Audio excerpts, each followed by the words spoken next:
Good afternoon. I'm Helen Jones. I live 2526 8th Avenue in Manhattan.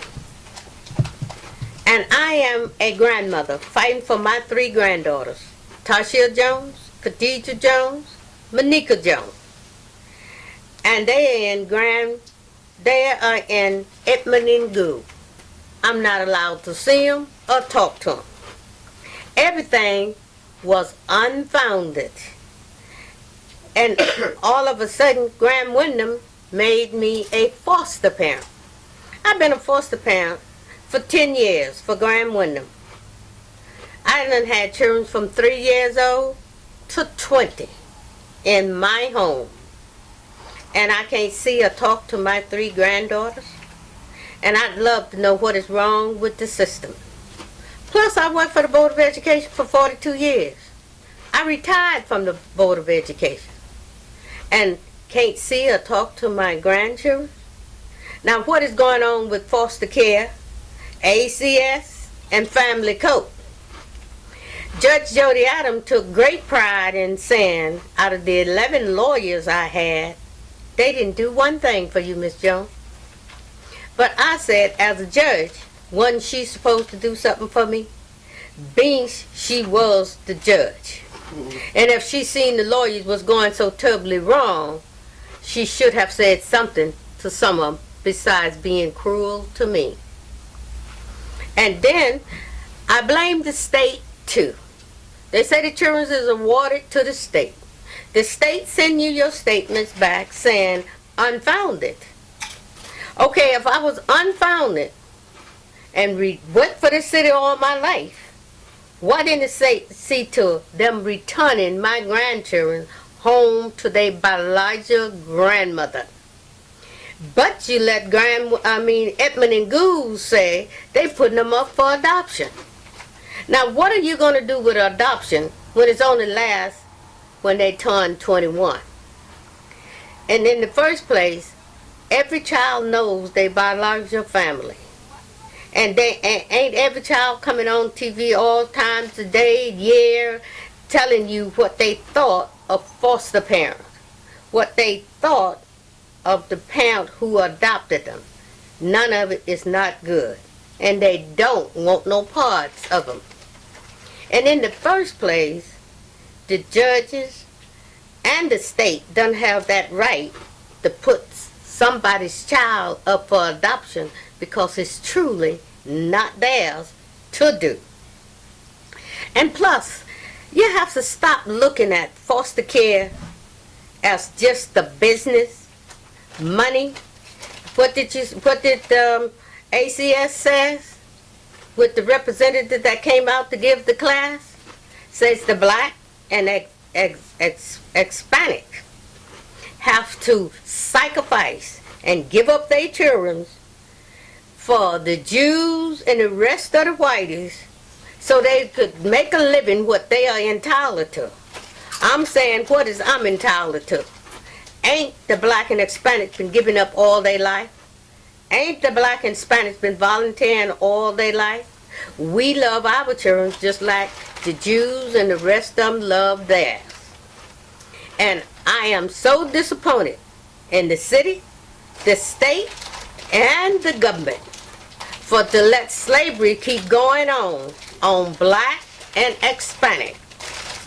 And this is absolutely nonsense, and think you can walk in my house and take whatever you want whenever you get ready. You don't want nobody to walk in your house and take nothing whenever you get ready. And to go downtown to 60 Lafayette in that courthouse where all of those racist peoples is a disgrace. And they speak to you horrible, they treat you horrible.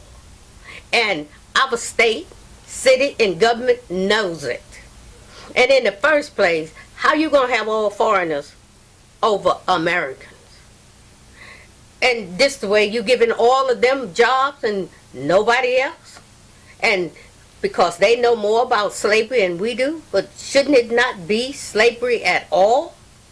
We all work for a living, for this city, and volunteer for this city. But we're not being mean and cruel about it. And I think that mean, cruel, and racism has to stop.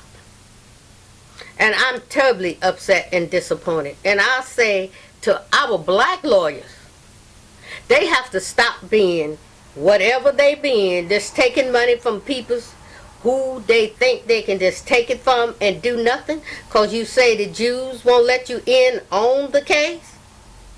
And I'm looking at our elected officials, our state senators, our assemblymen, and all our state peoples.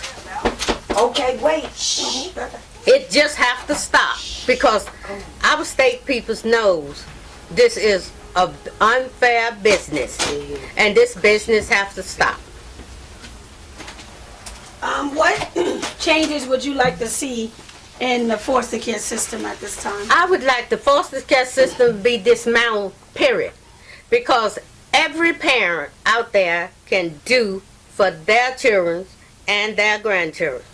And if the state, the city, and the government stay out of other people's business and do what they need to do, our kids and our family will be just fine, because all the damage that they are doing would never, ever happen in life if they was to mind their business and stay away.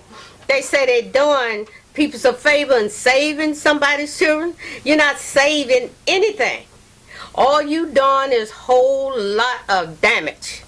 And you know what? I think every child and parents that the state, the city, and the government have talking about foster care, everyone should sue them for billions of dollars, because you're wrong and you know you are. And foster care just have to stop, because in the first place, who cares about somebody else's child? You're there to help, to do something for somebody else's child, but you truly love that child? You're too busy thinking about your own. And in the first place, you holler, oh, I'm paying you. What is 92 cents per hour? They give you 92 cents per hour for a child. For 24 hours, it's $23. And they want you to spend your money and their money. If you award it to the state, if the state can't afford to take care of these people's children, why shouldn't they leave them in their home? Because let's face it, the average child got a mental problem when they come from ACS. The average child got a medical problem when they come from ACS. Now, ain't the state and the city spending more money on this child and there is 92 cents to put it in somebody else's home? I just can't see that. And I say the state, the city, and the government have to stop it. Okay, thank you. You're welcome.